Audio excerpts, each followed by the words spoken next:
Hi, I'm Sandy Gardner here for this week's Studio report on damage states, and we're going to talk to some of the teams, see what they're working on. Hi there, I'm Chris Smith. I'm the lead ship modeler. So I'm Dan Tracy. I'm the senior technical designer here at Cloud Imperium Games. I'm Casey Robinson. I'm the visual effects artist. Forrest Steffen, technical artist at Cloud Imperium Games. So we're going to talk about, my opinion, the funnest thing of dogfighting, and that is all the effects that happen when you are blowing up your ship and taking down your friend in a vicious dogfighting match. And it all starts with you, right, Chris? So I start with the modeling of the pieces. Obviously, we kind of go through a little concepting phase of trying out different looks, and put the model together and hook it all up. Put the little helpers on there for the effects, and then end up working with Dan quite a bit and trying to get the look right. This is basically the Hornet file as it stands. It has all the damage states visible right now, including the pristine states.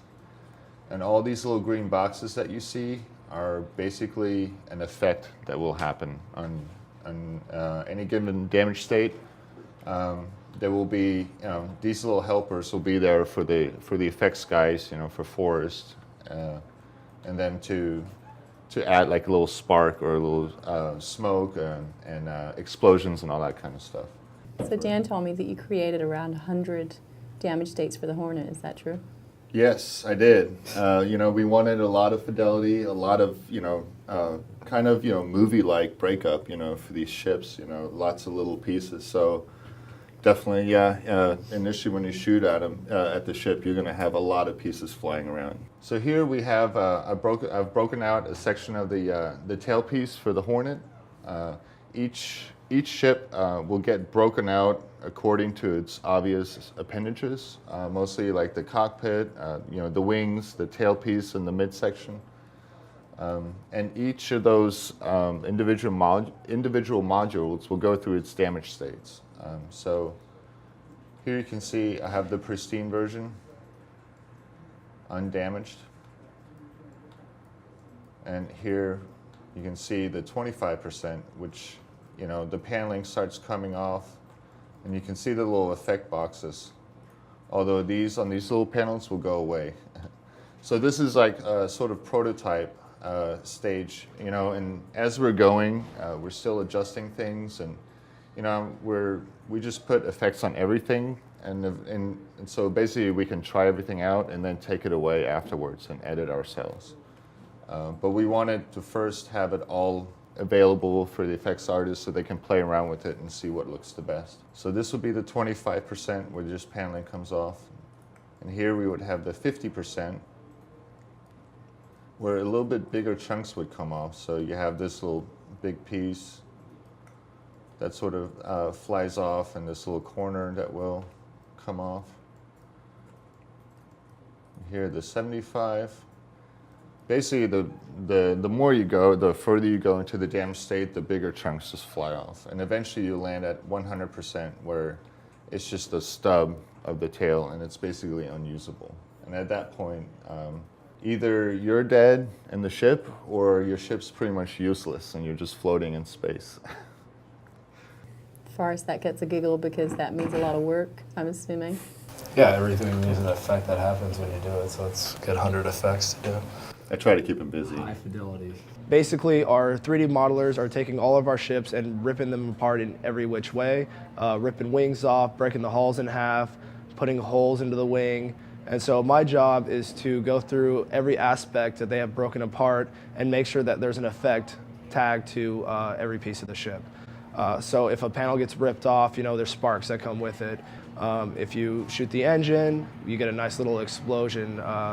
So visual aspect to kind of go along with the fun gameplay. All of our effects are tagged by helpers, and then how we know what effect to play with each helper is handled through scripts.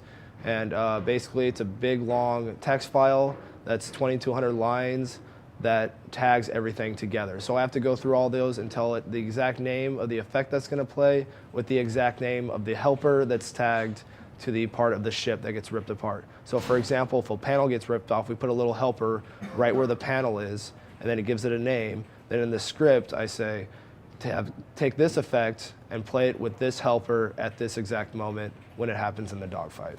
Here we go. There's the body. There's the hull. Canopy, nose, still going, still going. Oh, there's the intake. Wing left, wing right, wing rear, panel. Thanks, Chris.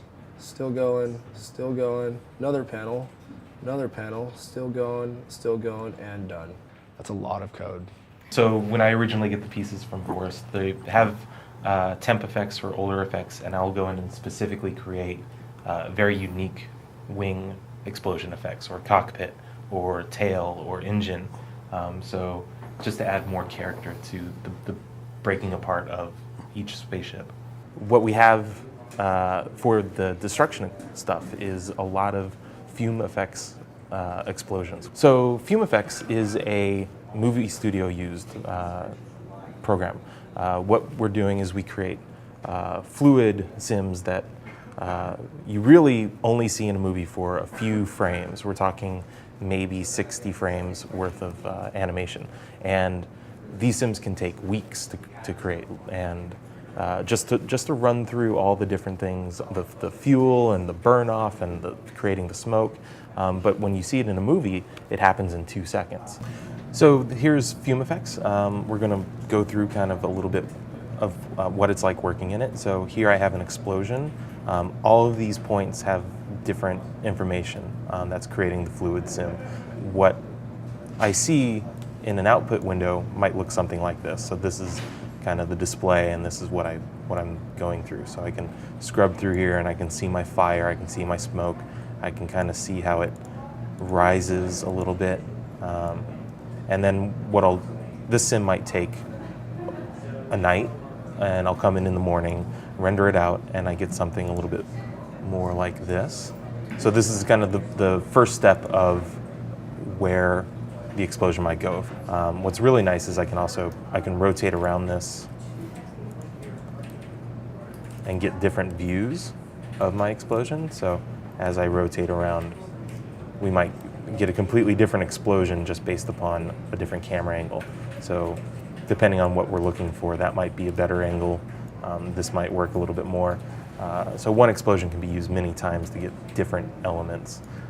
And again, this is something that has fire and smoke. So we might do a fire only, or we might do a smoke only, and add those together in a later process. And hopefully, if I do my job right, the visual effects look fantastic.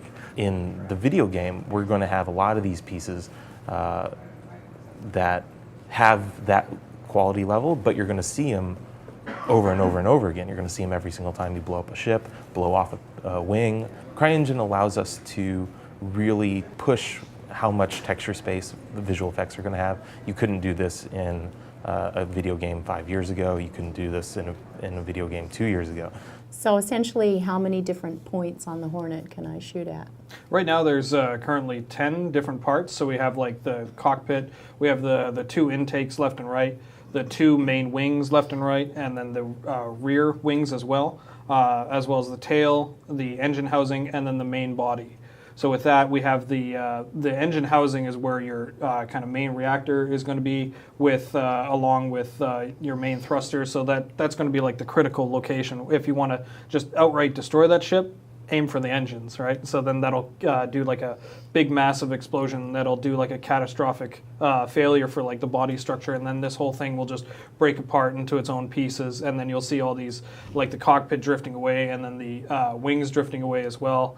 And if you're careful with that, the wings on the extremity, like you might be able to actually salvage those individual items that haven't been actually hit by any damage or any explosion yet. So you might be able to go in and recover that stuff within the persistent universe. So inside of the engine here, inside of Sandbox, I'm going to jump in. We set up a level here right now with the Hornet just in its destruction states. So we can actually just demo off how we're actually going to be shooting this thing and blowing off all these different pieces. So with just the weapon mount that we have currently set up, I got this level where we can actually just rotate the Hornet to shoot it wherever we want, and actually see all the different particle effects that are actually coming off of this thing both like on the tail and on all the individual wings here. So with that, we can actually see all these individual kind of destruction pieces going from like the 25% damage states to 50% to 75% from here. And how this is all actually glued together was all of Chris Smith's pieces that he actually modeled out within Max. And we had that, all of them separated out into their own kind of sub parts. I can actually show you here with this quick damage parts below. With each one of these, we had set up where we had like the cockpit be its own piece, the left and right intake being their own pieces, left and right wings, the rear wings, and also the tail, as well as the main body. So the actual main body is the one that's actually causing ship death. And from there, that's actually constitutes an actual ship destruction. But each one of these parts is actually going to house all of your different items. So we can actually start damaging off all the different intakes. So we can actually blow off like any of your hydrogen scoops that you're actually going to be having, or your in atmosphere kind of setups. Same thing with your wings. You have the destruction on your wings. You can see there on the left wing that I just blew off. You just lost your left gun. From there, which is no longer functional, and that's all damaged and gone away. You could even lose, you can see here underneath the actual wings, I have my landing gear. If I actually lose those wings, I might have to go in for a crash landing now in order to survive the actual landing, since my left wing with my landing gear is all gone. So I can actually get to the point where all of these parts are completely destroyed, but my ship is still intact. So we've actually gone way beyond like a lot of other games in terms of their destruction fidelity of how many different states this thing is actually going to be broken up into. And then when we actually destroy the main body here, you can actually see Casey's volumetric explosion that he's actually shown you guys already. So from there, that just shows off like how your Hornet is totally going to be blown up and able to be completely destroyed inside of the game. And we want to take that same fidelity to the rest of the ships throughout the game. But for now, like what we're doing with the point stuff for Dogfight, we're actually setting up some of the game modes so that you actually have, when you're damaging the ship, you're actually getting point values for that, blowing up different parts of the ship before you're actually destroying the ship itself. So then that way it's an incentive to actually see and cripple the ship before you actually kill the pilot, right? So then that'll be like an additional point value on top of that. So you mean I get points for making him exactly bleed? Yes, exactly. Wow. So you actually get Slow death. slow death. So you cut him up first, right? It's like I want to. Wow, that's hardcore. There you have it, guys. See you soon.